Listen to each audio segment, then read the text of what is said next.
এখনো জমানো টাকা তুলতে গিয়ে খালি হাতে ফিরছেন কয়েকটি ব্যাংকের গ্রাহক। ঋণ খেলাপিদের কাছে আটকে আছে 2,12,000 কোটি টাকা। কেন্দ্রীয় ব্যাংকের দুর্বলতার কারণেই এমন বিপর্যয়। টাকার জন্য এখন ঘুরতেছি, এখন আমার টাকাও দেয় না, আমি যাইতেও পারি না। টাকার প্রয়োজন, টাকা দিতে বলছে দালালে, টাকা না দিলে ফ্লাইট দিবে না। বাংলাদেশ ব্যাংকের সহায়তায় এই বাণিজ্যিক ব্যাংকে লুটপাট হচ্ছে। এখন কেন্দ্রীয় ব্যাংক একই লোক আবার বাণিজ্যিক ব্যাংকগুলোকে গলা চিপে ধরতেছে। ঘুষ দুর্নীতি চক্র থেকে বের হওয়ার উপায় বের করার তাগিদ ব্যবসায়ী নেতাদের। এই ঘুষের উপরে ঘুষ চলে আর কি আমাদের দেশে। তো এই কারাপশন থেকে কিভাবে কমানো যায়? রিফর্ম বলতে যে আগের কোনো কারেকশন না, টোটাল অন্যভাবে চিন্তা করি। তো আমরা একটা এনবিআর কে একটা যদি আমরা ডিফারেন্ট পলিসি দিতে পারি, আমার মনে হয় যে কারাপশন 50% কমিয়ে আনা সম্ভব। দেখছিলেন প্রধান শিরোনাম। দুপুরের সময় সঙ্গে আছি আমি জিন্নাতারা যশোয়া। এবার অন্যান্য শীর্ষ সংবাদ। রমজান সামনে রেখে খেজুর আমদানিতে কমানো হবে শুল্ক। আলু, পেঁয়াজ, চিনির দাম নাগালে রাখতে তৎপর এনবিআর। স্বর্ণ চোরাচালানে জড়িত এয়ারলাইন্সের রুট পারমিট বাতিলের হুঁশিয়ারি। গণতন্ত্র ফেরাতে ডক্টর ইউনূস রূপরেখা দেবেন প্রত্যাশা যুক্তরাজ্যের। সব দলের জন্য লেভেল প্লেয়িং ফিল্ড চায় দেশটি। পররাষ্ট্র উপদেষ্টার সঙ্গে ব্রিটিশ প্রতিমন্ত্রীর বৈঠক। আওয়ামী লীগের আমলে গুম খুনের অভিযোগে আন্তর্জাতিক অপরাধ ট্রাইব্যুনালের শিবির নেতাকর্মীদের 7 অভিযোগ। আসামি আইনশৃঙ্খলা রক্ষা বাহিনীর 53 সদস্য। লটারি নাকি মেধা, কোন প্রক্রিয়ায় স্কুলে ভর্তি, থামছে না বিতর্ক। পরীক্ষার দাবিতে রেসিডেন্সিয়ালের শিক্ষার্থীদের বিক্ষোভ। মাধ্যমিকে মেধার মূল্যায়ন চান বিশেষজ্ঞ। এবং জোড়াতালি দিয়ে চলছে ক্রিকেট বোর্ড সংস্কারের পর বিসিবিতে আনা হবে নতুন পরিচালক, বললেন আসিফ। বাফুফের আর্থিক কেলেঙ্কারিতে আইনি ব্যবস্থার পরামর্শ।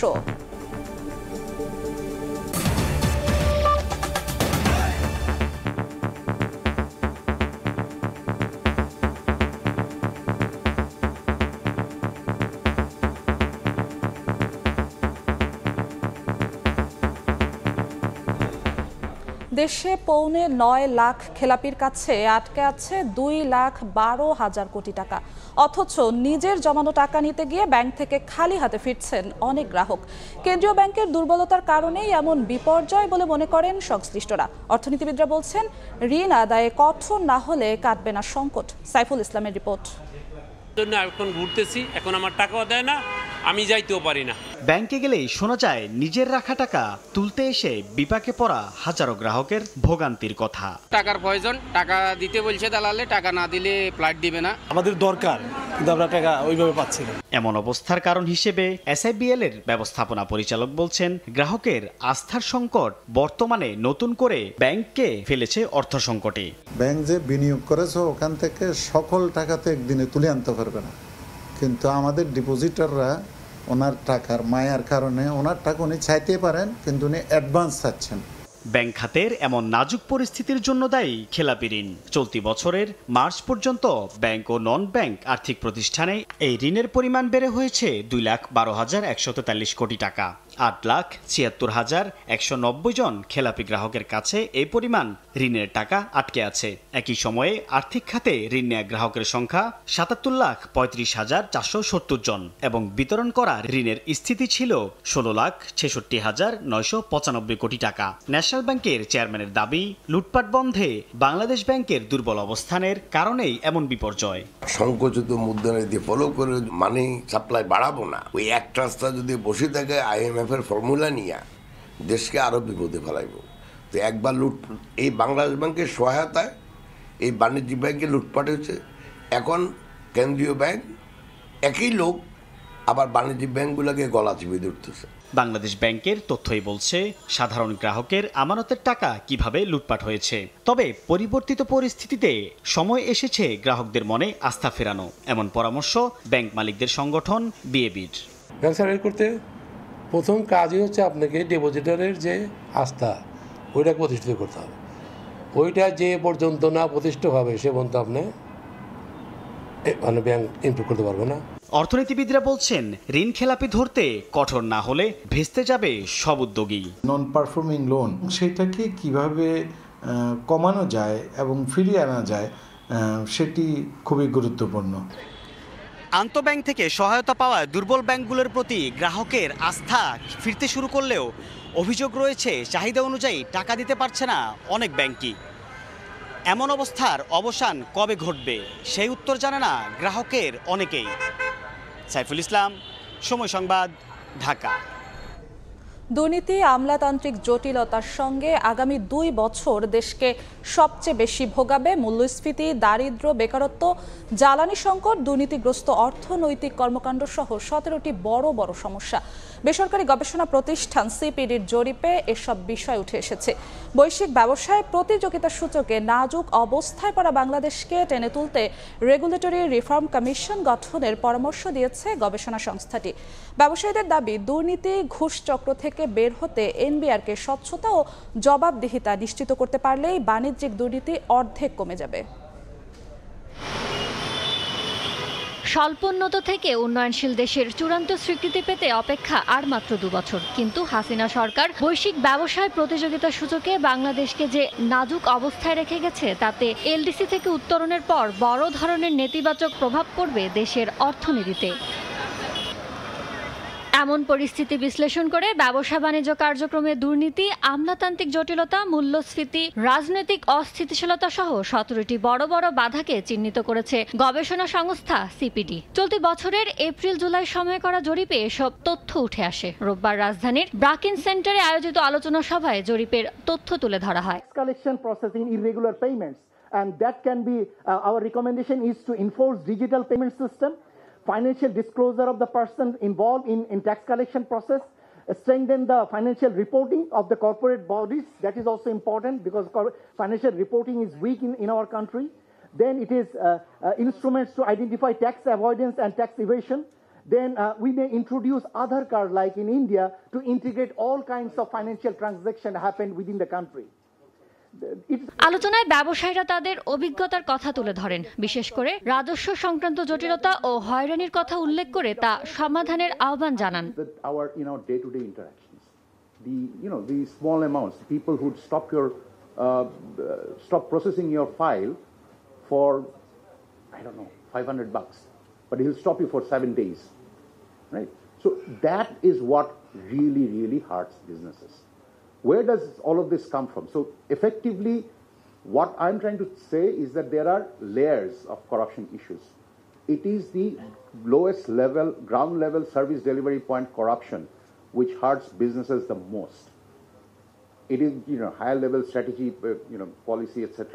Okay, I'm not arguing against them. But what is it that the vast majority of us faces? It is speed money. It's not necessarily even bribery. There's a difference between speed money and bribery. এ সময় রাজনৈতিক দুর্বৃত্তায়নকে সব সমস্যার মূল দাবি করে রাজনৈতিক সংস্কারের তাগিদ দেন এফবিসিসিআই এর সাবেক সভাপতি। So the reform should be a continuous process because every generation is much more brighter, much more educated, not only in terms of the quality of education but banking খাত সংস্কারে দ্রুত বাস্তবায়নযোগ্য পদক্ষেপ নেওয়ার তাগিদ উঠে আসে সিপিডির আলোচনায়। ইয়ানুর শিফাত, সময় সংবাদ, ঢাকা। রমজান সামনে রেখে খেজুরের আমদানি শুল্ক কমানো হবে বলে জানিয়েছেন রাজস্ব বোর্ড চেয়ারম্যান আব্দুর রহমান। সকালে শাহজালাল আন্তর্জাতিক বিমানবন্দরে হেল্প ডেস্ক উদ্বোধন অনুষ্ঠানে তিনি একথা বলেন। এ সময় স্বর্ণ চোরাচালানের সাথে কোনো এয়ারলাইন্স জড়িত এমন প্রমাণ পাওয়া গেলে রুট পারমিট বাতিল করা হবে বলে হুঁশিয়ারি দেন তিনি। বলেন, দেশে যে পরিমাণ স্বর্ণ আছে তার সঙ্গে আমদানির কোনো সামঞ্জস্য নেই। স্বর্ণ চোরাচালানের ক্ষেত্রে অনেক সময় দেশের বিমানবন্দরগুলো ব্যবহার হচ্ছে। বিমানে করে আনা এসব অবৈধ স্বর্ণ ও চোরাচালানকারীরা শুল্ক বিভাগের হাতে ধরাও পড়ছে। রোববার হযরত শাহজালাল আন্তর্জাতিক বিমানবন্দরে কাস্টমস এলাকায় যাত্রী সেবা হেল্প ডেস্ক উদ্বোধন অনুষ্ঠানে রাজস্ব বোর্ড চেয়ারম্যান হুঁশিয়ারি দিয়ে বলেন, যেসব বিমানে করে স্বর্ণ চোরাচালানের প্রমাণ পাওয়া যাবে তাদের রুট পারমিট বাতিল করা হবে। যে সকল এয়ারক্রাফটের বডির ভিতরে করে স্বর্ণ চোরাচালান হয়, একেবারে আলাদা করে মেকানিজম করে, সেগুলোর দায় দায়িত্ব কিন্তু সংশ্লিষ্ট এয়ারক্রাফট অথরিটিকে নিতে হবে। যাদের ক্ষেত্রে এই ধরনের ঘটনা ঘটবে সেই সকল এয়ারক্রাফটগুলোকে আমরা নিষিদ্ধ করব। এদিকে আগামী রমজানে খাদ্যপণ্যের দাম সহনশীল রাখতে খেজুরসহ অন্যান্য নিত্যপণ্যের উপর শুল্ক কমানোর সিদ্ধান্ত নেওয়া হয়েছে বলে তিনি জানান। আমরা খেজুরের উপরে অনেক হাই ডিউটি আছে। আমাদের দেশে প্রচুর খেজুর এখন কনজাম্পশন হয়, বিশেষ করে আমাদের রোজার সময় এটা অত্যন্ত নিত্য প্রয়োজনীয় একটা পণ্য।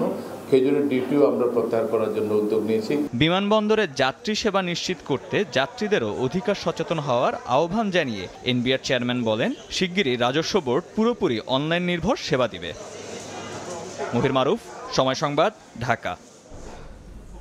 অন্য প্রসঙ্গ, বাংলাদেশে গণতন্ত্র ফেরাতে ডক্টর মোহাম্মদ ইউনূস রূপরেখা ঘোষণা করবেন বলে আশা করে যুক্তরাজ্য। রাজনীতিতে সব দলের জন্য লেভেল প্লেইং ফিল্ডও প্রত্যাশা করে দেশটি। সকালে পররাষ্ট্র উপদেষ্টার সঙ্গে বৈঠক করেন ভারত প্রশান্ত মহাসাগর বিষয়ক ব্রিটিশ পররাষ্ট্র প্রতিমন্ত্রী ক্যাথরিন ওয়েস্ট। পরে সাংবাদিকদের তিনি কথা জানান। বৈঠকে তারেক রহমানকে ফেরানো প্রসঙ্গে আলোচনা হয়েছে কিনা জানতে চাইলে প্রতিমন্ত্রী বলেন, কোনো নির্দিষ্ট ব্যক্তির বিষয়ে কথা হয়নি, তবে বাংলাদেশ চাইলে সহায়তা করতে প্রস্তুত যুক্তরাজ্য। ক্যাথরিন ওয়েস্ট জানান, রোহিঙ্গাদের সহায়তায় 10 মিলিয়ন পাউন্ড দেবে যুক্তরাজ্য। সহায়তা করবে আইন শৃঙ্খলা পরিস্থিতি স্বাভাবিক করা, জবাবদিহিতা নিশ্চিত ও জাতীয় সমঝোতার ক্ষেত্রেও।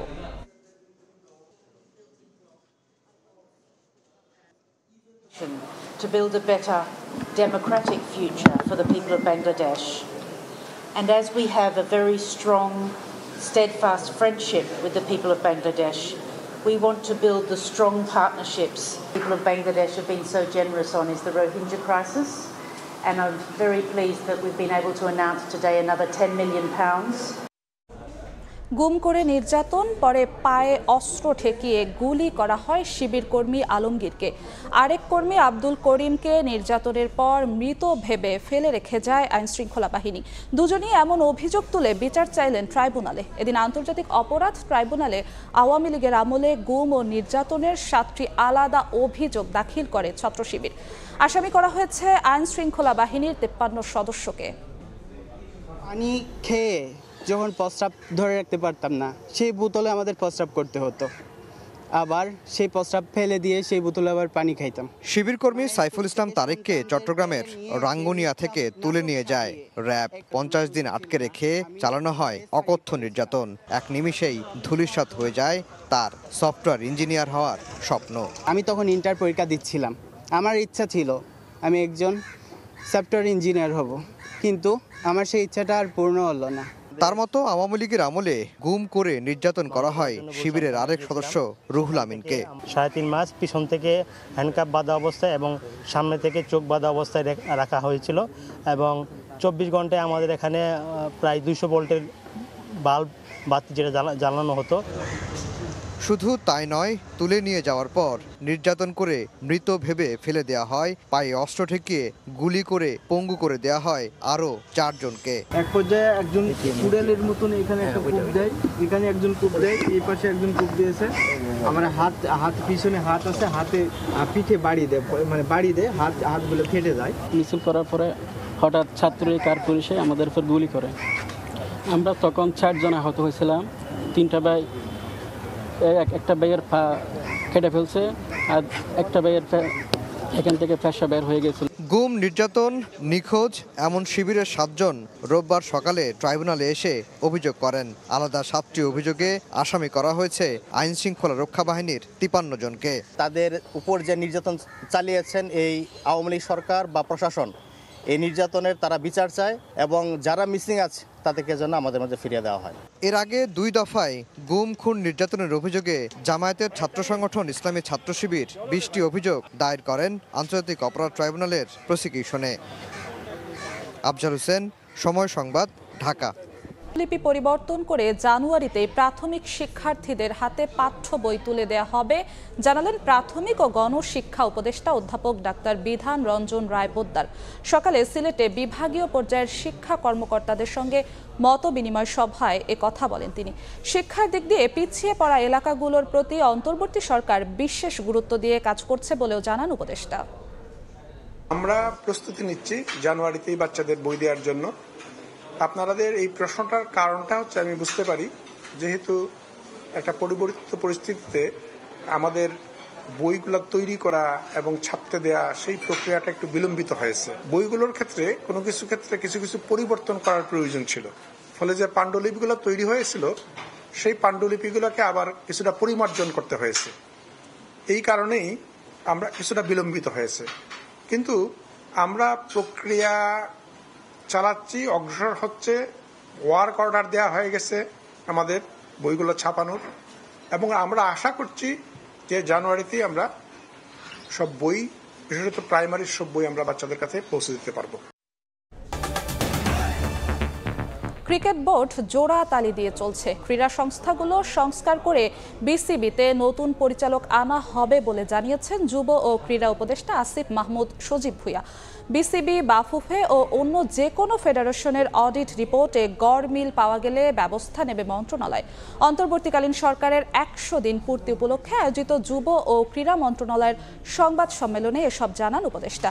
স্টেডিয়ামের দোকান বরাদ্দের বিষয়ে কমিটির পরামর্শ নিয়ে নতুন করে বণ্টন করা হবে। সুযোগ থাকলে বাংলাদেশ সাউথ এশিয়ান গেমস আয়োজন করতে চায় বলেও জানান তিনি। গণ অভ্যুত্থান পরবর্তী নতুন বাংলাদেশের দায়িত্ব নিয়ে ক্রীড়াঙ্গন সংস্কারের ঘোষণা দেন যুব ও ক্রীড়া উপদেষ্টা আসিফ মাহমুদ সজীব ভুঁইয়া। অন্তর্বর্তীকালীন সরকার পূরণ করেছে 100 দিন। দায়িত্ব নেয়ার পর কি কি চ্যালেঞ্জ মোকাবেলা করেছে যুব ও ক্রীড়া মন্ত্রণালয়, আশ্বাসের কতটুকুই বা বাস্তবায়ন করতে পেরেছে। ক্রিকেট বোর্ডের নেতৃত্বে এসেছে পরিবর্তন। ফারুক আহমেদ দায়িত্ব নিলেও পুরোদমে সচল নয় বিসিবি। যুব ও ক্রীড়া উপদেষ্টাও স্বীকার করলেন বিষয়টি। নতুন পরিচালক আনার ব্যাপারেও কাজ চলছে বলে জানান তিনি। আমি যখন দায়িত্ব নিলাম এসে বিসিবির কোনো ডিরেক্টরকে পাওয়া যাচ্ছিল না, তখন কারোর সাথে যে পরামর্শ করবো এমন একটা লোক পর্যন্ত ছিল না।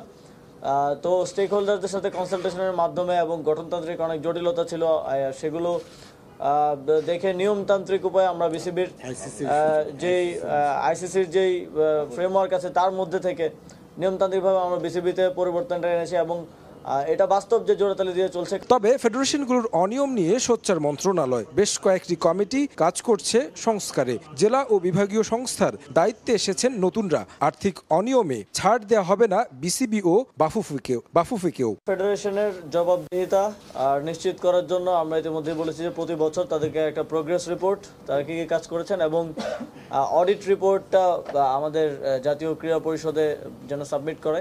প্রস্তাবনার ভিত্তিতে আমরা সেগুলোর একটা ব্যবস্থাপনার সিদ্ধান্ত নেব। তরুণ উপদেষ্টার সামনে চ্যালেঞ্জ ছিল দায়িত্ব সঠিকভাবে পালন করার। বিগত 100 দিনে নিজের কার্যক্রম নিয়ে সন্তুষ্ট হলেও সুযোগ ছিল আরও বেশ কিছু করার। সামনে সুযোগ পেলে সাউথ এশিয়ান গেমস আয়োজন করতে চায় বাংলাদেশ। যুব ও ক্রীড়া মন্ত্রণালয়ের পাশাপাশি আসিফ মাহমুদ দায়িত্ব পালন করেছেন শ্রম ও কর্মসংস্থান মন্ত্রণালয়েরও। নানা প্রতিকূলতার মধ্যে কাজ করায় ইচ্ছা থাকলেও বেশ কিছু বিষয়ে উন্নতি আনা সম্ভব হয়নি। সংস্কার কাজ শেষ হলে নির্বাচনের কার্যক্রম হাতে নেবে সরকার বলেও জানান উপদেষ্টা। তারেক হাসান শিমুল, সময় সংবাদ, ঢাকা। নেসকোর প্রিপেইড মিটার স্থাপনের দরপত্র ডেকে মাঝপথে নতুন শর্ত। এতে বাড়তি সুবিধা পেতে পারেন আগের সরবরাহকারী প্রতিষ্ঠান, যদিও তা মানতে নারাজ কর্তৃপক্ষ। এদিকে আগে স্থাপন করা মিটার নিয়ে অভিযোগ আছে গ্রাহকের। বিশেষজ্ঞ মনে করেন বিরোধ নিষ্পত্তির প্রাতিষ্ঠানিক কাঠামো থাকা প্রয়োজন। সাইফুর রহমান রকিকে সঙ্গে নিয়ে ফারুক ভুঁইয়া রবিনের রিপোর্ট। উত্তরের জনপদে শহর এলাকায় বিদ্যুৎ সরবরাহকারী প্রতিষ্ঠান northern electricity supply company NESCO. Rajshahi ও রংপুর বিভাগের 16 জেলায় কোম্পানিটির গ্রাহক 20 লাখের বেশি। এর মধ্যে 5 লাখই এসেছে স্মার্ট প্রিপেড মিটারের আওতায়। তবে এসব মিটার নিয়ে নানা অসন্তোষ রয়েছে গ্রাহকদের। প্রত্যেক মাসে বিল বেশি আসে, আর তারপর আবার মিটার যেগুলো আছে এগুলো তো মিটার চেঞ্জ করে ডিজিটাল করেছে, এই ডিজিটালে আরো বেশি আমরা সমস্যায় পড়েছি। কোনো ঠিক ঠিকানা নাই, কখন কিভাবে বিল করতেছে আমরা নিজেও জানি না। অনেক মিটার সমস্যার কারণে অতিরিক্ত বিল আসে, এটা গ্রাহকরা ক্ষতিগ্রস্ত হচ্ছে। এটা অনেক সময় আমরা অভিযোগ দিয়েও এটা সমাধান হয় না। এমন অবস্থায় আরও 8 লাখ গ্রাহককে স্মার্ট প্রিপেড মিটারের আওতায় আনতে চায় নেসকো। যদিও নেসকোর দাবি বিশেষ কোনো প্রতিষ্ঠানকে সুবিধা দেওয়ার ধারণা অমূলক। এক্সিস্টিং যে ভেন্ডিং সফটওয়্যার আছে সেটার সাথে আমরা ইন্টিগ্রেশনের একটা পয়েন্ট রেখেছি। সেক্ষেত্রে ওনারা অনেকেই বলেছে যে কোম্পানির ভেন্ডিং সফটওয়্যারটা আছে তারা হয়তো এখানে বেনিফিটেড হবে। তো আমরা বলেছি যে ভেন্ডিং যেহেতু আমরা কিনতেছি না এই প্রজেক্টে, সেহেতু তো ভেন্ডিং তো করতে হবে। এজন্য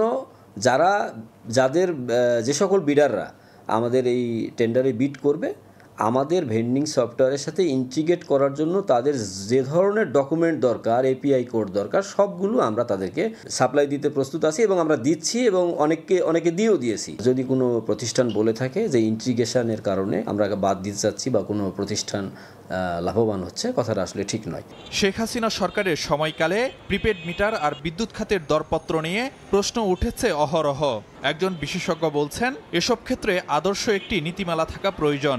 এই সমস্ত দ্বারা প্রবিধান দ্বারা যদি নির্ধারিত করে দেওয়া হয়, এটাগুলো সব বিআরসির করার কথা, যে কোনো কোম্পানি তার ইচ্ছা মাফিক কোনো স্পেসিফিকেশন বা কোনো শর্ত পরিবর্তন করতে পারবে না। একটা মডেল প্রবিধানমালা থাকবে বা প্রবিধান দ্বারা নির্ধারিত পদ্ধতি, মডেল পদ্ধতি থাকবে, যে পদ্ধতিতে টেন্ডার সবাই সেই পদ্ধতি অনুসারে টেন্ডার করবে। তাহলে তো এই জিনিসগুলো আর হতে পারে না। এসব ক্ষমতা কেন লাইসেন্সির হাতে থাকবে? এসব ক্ষমতা সব রেগুলেটরি কমিশন নিয়ন্ত্রণ করবে। বিভিন্ন অভিযোগ নিষ্পত্তিতে বিইআরসি নিজেও উদ্যোগী হয়ে আইনি ব্যবস্থা নিতে পারে বলে মত এই ভুক্ত অধিকার সংগঠকের। যে আইনের আওতায় ফৌজদারি মামলা করার যে ক্ষমতা দেওয়া হয়েছে বিআরসিকে, এইসব অভিযোগ আমলে নিয়ে বিআরসি কেন মামলা করছে না কেন? ফারুক ভূঁইয়া, রবিন, সময় সংবাদ, ঢাকা। উপযুক্ত জায়গার বদলে নেত্রকোনার সাবেক এমপির নিজ গ্রামে হয়েছে পর্যটন কেন্দ্র, কিন্তু যাতায়াত ব্যবস্থা ভালো না হওয়ায় আগ্রহ নেই ভ্রমণ পিপাসুদের। সরকারি চাপে বাধ্য হয়ে প্রকল্প বাস্তবায়নের দাবি স্থানীয় এলজিইডি বিভাগের। অর্থ অপচয়ে জড়িতদের বিরুদ্ধে ব্যবস্থা নেয়ার দাবি স্থানীয়দের। আলপনা বেগমের তথ্য ও আবু সুফিয়ানের তোলা ছবিতে রিপোর্ট। ইতিহাস সমৃদ্ধ জনপদ নেত্রকোনায় রয়েছে বিস্তীর্ণ হাওর, পাহাড়ি সীমান্ত দুর্গাপুর, কমলাকান্দা, লেখক সাহিত্যিক হুমায়ুন আহমেদের কেন্দুয়ার, রইল বাড়ির দুর্গ সহ জেলার 10 উপজেলায় রয়েছে নানা ইতিহাস। সবগুলো স্থানে যেতে জেলা শহর থেকে গড়ে 30 থেকে 50 কিলোমিটার দূরত্ব। কিন্তু সেই পরিকল্পনা নিয়ে এখানে গড়ে ওঠেনি পর্যটন কেন্দ্র কিংবা সড়ক সহ হোটেল মোটেল। তবে হাওর উন্নয়নের নামে নেত্রকোনা 4 আসনের সাবেক সংসদ সদস্য সাজ্জাদুল হাসানের গ্রামের বাড়ি মোহনগঞ্জের ছেচড়াখালী গ্রামে গড়ে তোলা হয় পর্যটন কেন্দ্র, যা মোহনগঞ্জ থেকেও 15 কিলোমিটার দূরে। যাতায়াত ব্যবস্থা ভালো না হওয়ায় এই পর্যটন কেন্দ্রের প্রতি আগ্রহ নেই ভ্রমণ পিপাসুদের। গত 1 বছরে মাত্র 68 জন ভাড়া নিয়েছেন পর্যটনের কক্ষ। এতে উদ্বোধনের পর থেকেই লোকসান গুনতে হচ্ছে। এমনকি বিনোদন কেন্দ্রের মতো 20 টাকা মূল্যে টিকিট বিক্রি করেও আয় করতে পারছে না কর্তৃপক্ষ। কলমাকান্দা এখান থেকে যাওয়া অনেক টাফ, এটা আসলে সম্ভব না। টুরিস্ট নাই বলতে চলে, 1-2 জন আসছে টুরিস্ট দেখতে, কিন্তু তাহা দেখার মতো কিছু নাই। আর এরপরে আর কেউ আসে। সচেতন নাগরিকরা বলছেন, উন্নয়নের নামে নিজ গ্রামে গেস্ট হাউস হিসেবে সরকারের অর্থ অপচয় হয়েছে। এখানে পর্যটন কেন্দ্র করার ফলে পর্যটনের যে উদ্দেশ্য, সেই উদ্দেশ্যটা আসলে ব্যাহত হচ্ছে। দুর্গাপুর, কলমাকান্দায় করলে অনেক বেশি উপকৃত হতো। অবকাঠামো বাস্তবায়নকারী প্রতিষ্ঠানের কর্মকর্তা বলছেন, এটি সঠিক জায়গায় না করায় সরকারের অর্থের অপচয় হয়েছে। সরকারি চাপ থাকায় বাধ্য হয়ে প্রকল্পটি বাস্তবায়ন করতে হয়েছে। ওটা আসলে আমাদের এলজিডি মন্ত্রণালয়ের না, অন্য মন্ত্রণালয়ের কাজ।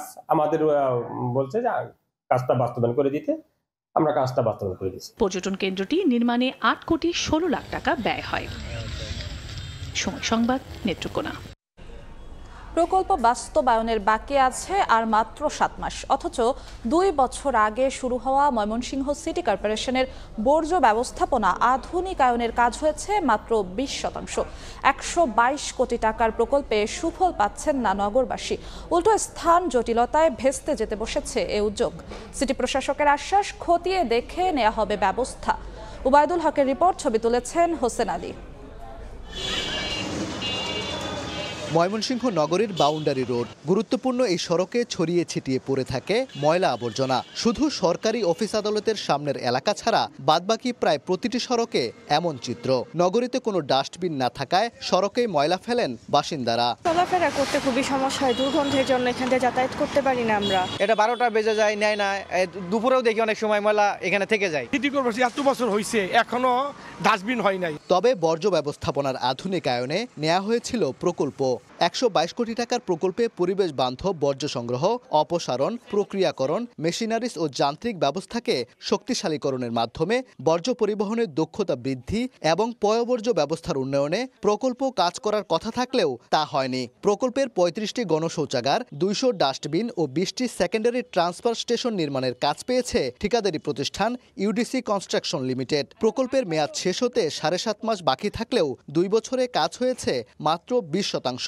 জনবহুল প্রয়োজনীয় স্থানে এমন স্থাপনা তৈরি না করে নদী তীরে এই স্থাপনা করায় ক্ষোভ প্রকাশ করেছেন স্থানীয়রা। আমাদের ময়মনসিংহের প্রাণ ব্রহ্মপুত্র নদের উপর একটা পাবলিক টয়লেট হইতেছে, এটা মানে আমাদের হাসি ছাড়া আর কোনো উপায় আমরা দেখি না। হেনু বাজার আছে, হেনু বাথরুমের দরকার, কিন্তু তো বাড়ি করে বাথরুম আছে, কিন্তু তো দরকার নাই। যদি দেখা যায় যে সিটি কর্পোরেশনের ভেতরে শৌচাগার নির্মাণের জন্য নদীকে বাছাই করে নেয়, তাহলে আমরা শৌচাগার হিসাবে সিটি কর্পোরেশনকে বেছে নিব। অপ্রয়োজনীয় স্থানে প্রকল্পটি বাস্তবায়ন করতে গিয়ে বাধার সম্মুখীন হয়ে কাজের মাঝপথে তা বন্ধ করে দিতে হয়। প্রকল্পের দুর্বলতার বিষয়টি খতিয়ে দেখে ব্যবস্থা নেওয়ার আশ্বাস নবাগত বিভাগীয় কমিশনার ও সিটি প্রশাসকের। বাধা তৈরি আছে এবং পাবলিকের জন্য করতে পারতেছি না। প্রশাসনিক সহযোগিতা পাইতাম তাহলে তো প্রবলেম ছিল না, তারা এসে সলভ করে দিত। যে স্থান না নির্ধারণ করে যদি প্রকল্প নেওয়া হয় তো সেটা তো অবশ্যই বিব্রতকর অবস্থায় পড়তে হবে।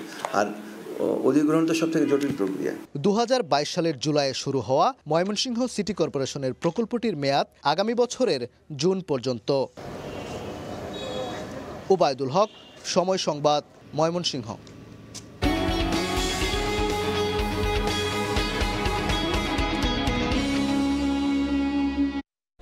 বন্ধের 6 বছর পর তামাবিল স্থল বন্দর দিয়ে ভারত থেকে কয়লা আমদানি শুরু হয়েছে। এতে কয়লা আমদানিতে বন্দরের মন্দা ভাব কাটতে শুরু করেছে। খুশি সংশ্লিষ্টরা। ওই বছরগুলোতে এলসির শত কোটি টাকা আটকে ছিল। ইকরামুল কবিরের প্রতিবেদন, ছবি তুলেছেন নৌশাদ আহমদ চৌধুরী। 6 বছর পর 2 নভেম্বর ভারত থেকে কয়লা আমদানি শুরু হয়। প্রতিদিন গড়ে 1000 টন কয়লা তামাবিল স্থলবন্দর দিয়ে দেশে প্রবেশ করে। ভারতের একটি আদালত মেঘালয়ে উত্তোলিত কয়লা বাংলাদেশে রপ্তানিতে নিষেধাজ্ঞা দেওয়ার কারণেই 2018 সাল থেকে আমদানি বন্ধ থাকে। এর ফলে প্রায় 800 আমদানিকারকের অন্তত 100 কোটি টাকার এলসি আটকা পড়েছিল। এতে আমদানিকারক ও শ্রমিকেরা দুর্দশায় পড়েন। তবে চলতি বছরের অক্টোবরের শেষে পুরোদমে কয়লা আমদানিতে স্বস্তিতে আমদানিকারক ও শ্রমিকেরা। কামকাজও বাড়ছে, সবকিছু বাড়ছে, আমরা রুজি রোজগার করতে পারি। আমরা চাচ্ছি সামনে দিকে যাতে এভাবে বর্ডার খোলা থাকে এবং আমরা কয়লা আমদানি করতে পারি। এদিকে তামাবিল স্থল বন্দরকে আরো গতিশীল করার লক্ষ্যে নতুন পরিকল্পনা গ্রহণের তাগিদ আমদানিকারকদের। আমদানি ব্যয়টা বেড়ে গেছে, যার কারণে আমাদের এখানে মনে করেন দেখা গেছে ব্যবসা বাণিজ্য বাটা পড়ে গেছে। ব্যবসায়ী যেহেতু বেড়েছে, সেই হিসাবে আমাদের সীমানা যদি বৃদ্ধি করা হয় তাহলে আমাদের আমদানি দ্বিগুণ করতে পারবো বলে আমরা আশা করি। অন্যদিকে ছাত্র জনতার আগস্ট বিপ্লবের পর কয়েক মাস ধরে সিলেটে স্থলবন্দর সহ শুল্ক স্টেশনগুলোতে মন্দাভাব বিরাজ করছে। তবে ধীরে ধীরে এই পরিস্থিতির উন্নতি হচ্ছে বলে জানিয়েছেন আমদানিকারক ও বন্দর কর্তৃপক্ষ। আপাতত ব্যবসা এখন মান্দা সিজন চলতেছে, তো আশা করি সামনে আমাদের অবশ্যই ভালো হবে। আগে যা ট্রাক আসতো তার চেয়ে একটু কম আসে, তবে এটা ধীরে ধীরে আবার ঠিক হয়ে যাবে। আমাদের ব্যবসায়িকরাও আবার সেট আপ হবে, সবকিছুই ঠিক হয়ে যাবে 1-2 মাসের মধ্যে। আগে তামাবিল স্থল বন্দরে প্রতিদিন অন্তত 2 থেকে 3 কোটি টাকা রাজস্ব আদায় হতো। বিগত 3 মাসে কমে তা গিয়ে দাঁড়িয়েছে 70 লাখ থেকে 1 কোটি টাকায়। দীর্ঘদিন বন্ধ থাকার পর ভারত থেকে কয়লা আমদানি শুরু হয়েছে। ফলে ব্যবসায়ী, আমদানিকারক এবং শ্রমিকদের মধ্যে প্রাণ চাঞ্চল্যতা ফিরে এসেছে। সিলেটের তামাবিল স্থলবন্দর থেকে ইকরামুল কবির, সময় সংবাদ। ইসরায়েলের আগ্রাসনে আহত এবং জটিল রোগে আক্রান্ত অসুস্থ 4 ফিলিস্তিনি শিশু নিরাপদে যুক্তরাষ্ট্রে পৌঁছেছে। প্রথম দফায় আরও 1/2 শিশু ও তাদের পরিবারকে চিকিৎসার জন্য দেশটিতে নেওয়া হবে। শনিবার শিকাগো বিমানবন্দরে 4 ফিলিস্তিনি শিশু পৌঁছালে তাদের স্বাগত জানান শত শত মার্কিন নাগরিক। এ সময় যুদ্ধবিরতির জন্য নবনির্বাচিত মার্কিন প্রেসিডেন্ট ডোনাল্ড ট্রাম্পকে উদ্যোগী হওয়ার আহ্বান জানান তারা। যুক্তরাষ্ট্রের শিকাগো থেকে হাসানুজ্জামান সাকির রিপোর্ট বিস্তারিত। ফিলিস্তিনের গাজা থেকে উদ্ধার হওয়া 4 শিশু আসবে যুক্তরাষ্ট্রে। এজন্য শত শত শিশুর অপেক্ষা ইলিনয়ের শিকাগো বিমানবন্দরে। শেষ হয় অপেক্ষার প্রহর। ইমিগ্রেশন প্রক্রিয়া শেষ করে বিমানবন্দরের বাইরে আসে যুদ্ধে বিধ্বস্ত শিশুরা, সঙ্গে তাদের বাবা মা। এ সময় স্বাধীন ও মুক্ত ফিলিস্তিনের দাবিতে স্লোগানে মুখরিত হয় বিমানবন্দর। ফিলিস্তিন থেকে আসা 4 শিশুকে বরণ করে নিতে হাজির হন বিভিন্ন বয়সী ও শ্রেণী পেশার মানুষ। যুক্তরাষ্ট্রের মানবিক সাহায্য সংস্থার কর্তব্যরতরা জানান, চিকিৎসার জন্য 250 শিশুকে যুক্তরাষ্ট্রে আনার জন্য তালিকা করা হয়েছে। এর মধ্যে প্রাথমিকভাবে 32 জনকে আনার অনুমতি দিয়েছে মার্কিন সরকার। বাচ্চাদের যে চিকিৎসার দরকার, এই চিকিৎসাটা ক্রিটিক্যালি তারা খুব ইল এবং তাদের চিকিৎসা আশেপাশে সম্ভব নয় বলেই এই প্রক্রিয়াটা তাদেরকে যুক্তরাষ্ট্রে আনা সম্ভব হয়েছে। এ সময় ইসরায়েলকে অস্ত্র সহায়তা বন্ধ ও যুদ্ধবিরতির জন্য নবনির্বাচিত প্রেসিডেন্ট ডোনাল্ড ট্রাম্পকে উদ্যোগী হওয়ার আহ্বান জানান মার্কিন মানবাধিকার কর্মীরা। I would like our president-elect to call for an arms embargo, call for a ceasefire because the civilians that are in Gaza don't deserve what's happening. নভেম্বরের 5 তারিখে মার্কিন প্রেসিডেন্ট নির্বাচনে রিপাবলিকান প্রার্থী ট্রাম্পকে ভোট দেন বিপুল সংখ্যক মুসলিম। তাদের প্রত্যাশা, ট্রাম্প ক্ষমতা গ্রহণের পর ফিলিস্তিনে যুদ্ধ বন্ধের প্রতিশ্রুতি রক্ষা করবেন তিনি। মাত্র 1 বছরের মধ্যে ইসরায়েলি আগ্রাসনে ফিলিস্তিনে প্রায় 50,000-এর বেশি মানুষ নিহত হয়েছেন, যাদের অধিকাংশই নারী এবং শিশু।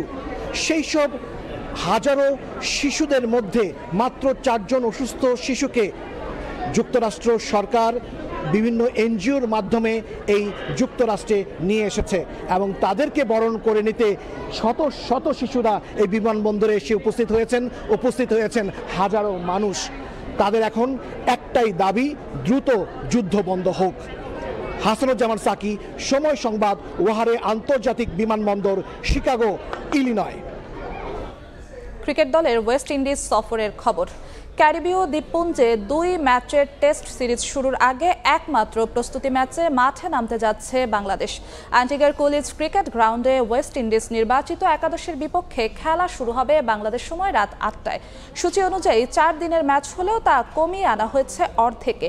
মূলত হুট করে মাঝপথে আয়োজন করা আফগানিস্তান সিরিজের কারণে সংক্ষিপ্ত করা হয়েছে প্রস্তুতি ম্যাচের ব্যাপ্তি। তবে কন্ডিশন ও একাদশ বাছাইয়ের জন্য 2 দিনের এই প্রস্তুতি ম্যাচের গুরুত্ব অনেক সফররতদের কাছে। একদিকে নিয়মিত অধিনায়ক না থাকায় নাম্বার 3 ব্যাটার বাছাই, পাশাপাশি চোটে ছিটকে যাওয়া মুশফিকের বিকল্প খুঁজে নিতে হবে এই ওয়ার্ম আপ ম্যাচে। শান্তর অনুপস্থিতিতে বাংলাদেশের অধিনায়কত্ব করবেন সহ অধিনায়ক মেহেদী হাসান মিরাজ। সবার ওয়ার্ক এথিক দেখে আমার খুবই ভালো লাগছে। আজকে প্রায় 14 বছর পরে আমি আবার আসলাম ওয়েস্ট ইন্ডিজে, যেখান থেকে আমি আসলে শুরু করেছিলাম আমি ইন্টারন্যাশনাল কোচিং। সেখান থেকে আমাদের ছেলেদেরকে দেখে আমার অনেক ভালো লাগতেছে। তাদের ওয়ার্ক এথিক দেখে আমার সবচেয়ে বেশি ভালো লাগছে এবং সেই সাথে তাদের ইন্টেনশন যে তারা আসলে পারপাসফুলি ট্রেনিং করতেছে, সেটা আমার জন্য মনে হচ্ছে যে না, এখানে আমাদের ছেলেরা অনেক কিছু একটু হলো এগিয়ে আছে আগের তুলনায়। লম্বা একটা জার্নি ছিল, বাট আমরা পৌঁছানোর পরের দিন আমাদের কিছু টিম অ্যাক্টিভিটিস ছিল, যেখানে আমরা গেম খেলছি, ওখানে ছেলেপেলেরা অনেক মজা করছে এবং তারপরের দিন আমাদের টিম প্র্যাকটিস ছিল এবং ফ্যাসিলিটিস যথেষ্ট ভালো ছিল। এ পর্যায়ে শীর্ষ সংবাদগুলো জানিয়ে দিচ্ছি আরেকবার। জমানো টাকা তুলতে গিয়ে খালি হাতে ফিরছেন কয়েকটি ব্যাংকের গ্রাহক। ঋণ খেলাপিদের কাছে আটকে আছে 2 লাখ কোটি টাকা। দুর্নীতির কারণে 2 বছর ভুগবে দেশ, সিপিডির জরিপ। গণতন্ত্র ফেরাতে ডক্টর ইউনূস রূপরেখা দেবেন প্রত্যাশা যুক্তরাজ্যের। সব দলের জন্য লেভেল প্লেইং ফিল্ড চায় দেশটি। পররাষ্ট্র উপদেষ্টার সঙ্গে ব্রিটিশ প্রতিমন্ত্রীর বৈঠক। এবং জোড়াতালি দিয়ে চলছে ক্রিকেট বোর্ড সংস্কারের পর বিসিবিতে আনা হবে নতুন পরিচালক, বললেন আসিফ। বাফুফের আর্থিক কেলেঙ্কারিতে আইনি ব্যবস্থার পরামর্শ।